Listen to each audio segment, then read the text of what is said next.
चला तर पावसाळ्यामध्ये होणाऱ्या सर्व आजारांवर रामबाण उपाय, रोगप्रतिकारक शक्ती वाढवणारा 2 महिने छान टिकणारा खास पदार्थ बनवूया।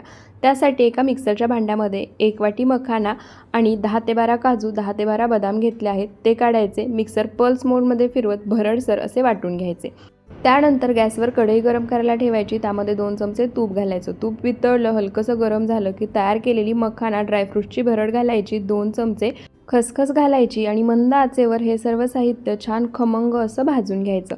हलकासा रंग बदलायला लागला की आता यामध्ये इथे मी 1 वाटी डेसिकेटेड कोकोनट घेतले, ते घालायचं। तुम्ही सुका नारळ खिसून वापरला तरीसुद्धा चालेल आणि पुन्हा 1-2 मिनटं मंद आचेवर भाजून घ्यायचं, एखाद्या परातीमध्ये काढून घ्यायचं।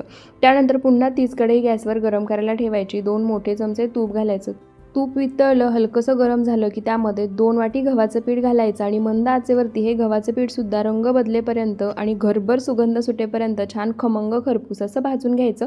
ते सुद्धा परातीमध्ये काढून घ्यायचं। आता या ठिकाणी मी गूळ किंवा साखर न वापरता 1 वाटी तगार घेतली आहे। ही तुम्हाला कोणत्याही किराणा स्टोअरमध्ये मिळून जाईल। ही तगार घातल्यानंतर हे लाडू ज्यांना डायबिटीजचा त्रास आहे ना, ते सुद्धा खाऊ शकतात।